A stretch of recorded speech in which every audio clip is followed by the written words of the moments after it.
আসসালামু আলাইকুম ওয়া রাহমাতুল্লাহি ওয়া বারাকাতুহু। প্রিয় দর্শক, আজকে আমি ফজিলাতুল ইসলাম নুরানী হাফিজা মাদ্রাসা এতিমখানা, আমার এই গ্রামের বাড়ি। এই মাদ্রাসার প্রতিষ্ঠাতা পরিচালক আমি নিজে। তো এই মাদ্রাসা আজকে 3 বছর পূর্ণ হলো। তো এই জন্য আজকে সবাইদের সাথে একটু সাক্ষাৎ করার জন্য আসছি। আপনারা সবাই ভালো আছেন? তো আলহামদুলিল্লাহ। আজকে আমাদের যে এই হাদিয়া একজন সিঙ্গাপুর প্রবাসী রবিউল ভাই, উনি সকালের জন্য হাদিয়া দিছেন। যারা তোমাদেরকে হাদিয়া দিচ্ছেন সিঙ্গাপুর প্রবাসী রবিউল ভাই, সবাই তোমরা রবিউল ভাইয়ের জন্য দোয়া করবেন। তো আল্লাহ তাআলা সকল দেশ ও প্রবাসীকে এবং দেশ ও প্রবাসী কল্যাণ ঐক্য পরিষদের সকল সদস্যদেরকে আল্লাহ তাআলা যেন ভালো রাখে, আমরা সেই দোয়া করি। এবং সকল প্রবাসীদের কাছে আকুল আবেদন, আপনারা সবাই আপনাদের সন্তানদেরকে দিন শিক্ষা দিবেন, প্রাথমিক শিক্ষা, কোরআন শিক্ষা দিবেন।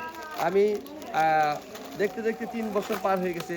আমাদের এই মাদ্রাসাটা মূলত পরিচালনা দেশ ও প্রবাসী কল্যাণ ঐক্য পরিষদ এবং সার্ক মানবাধিকার ফাউন্ডেশন। তো আমি বলতে চাই, যে সমস্ত প্রবাসীরা এই ফজিলাতুন নিসা নুরানী হাফিজিয়া মাদ্রাসা এতিমখানা শুরু থেকে এই পর্যন্ত যারা অর্থদান করছেন, তাদের সকলের নাম আসলে বলা খুব কঠিন। যেমন মুদ্রা দিকে আমার ছাত্র ভাই সাইফুল ইসলাম এবং সাইফুল ইসলাম রাজীব জগাচ্চর থেকে, এনামুল হক আকাশ ভাই, উনি আমাদের মাদ্রাসা মোটর দিচ্ছেন।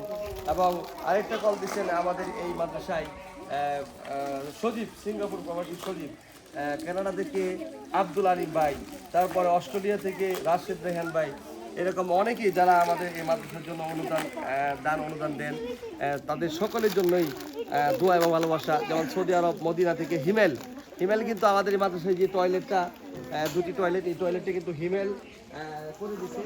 তো মদিনা প্রবাসী হিমেলের জন্য দোয়া রইল। সবাই সকলের জন্য, সকল দেশ ও প্রবাসী সকল ভাই বোনদের জন্য দোয়া। আপনাদের সহযোগিতা এবং ভালোবাসা আছে বলেই কিন্তু আমরা এই সুন্দরভাবে এগিয়ে গেছি। তো আমি সকলের কাছে বরাবরই বলি যে দান আল্লাহ সন্তুষ্টির জন্য মূল্য। আল্লাহ তাআলা মান জা বিল হাসানা ফালাহু আশরু আমসালিহা। যে ব্যক্তি আল্লাহ সন্তুষ্টি অর্জনের জন্য 1 টাকা দান করে, আল্লাহ তাআলা 10 গুণ বাড়িয়ে দেন। এই জন্য দানে কখনোই আপনার সম্পদ কমবে না। এই শীতের সময়ে আমরা যারা প্রবাসী আছি, আমরা প্রত্যেকে নিজ নিজ গ্রামে গরিব দুঃখী অসহায়দের জন্য আমরা শীত বস্ত্র বিতরণ করব। বিশেষ করে আমাদের যে মাদ্রাসা আছে, এখানে অনেক ছাত্ররা আছে, অনেক ছাত্রছাত্রীদের শীত বস্ত্র নাই। তোমাদের সবার শীতের জামা আছে? আচ্ছা, সবার জামা আছে। যাই হোক, প্রত্যেকে নিজ নিজ এলাকায় শীত বস্ত্র বিতরণ করবো আমরা। আল্লাহ তাআলা আমাদের সকলকেই তৌফিক দেবে। সবাই কি শীত পাইছো?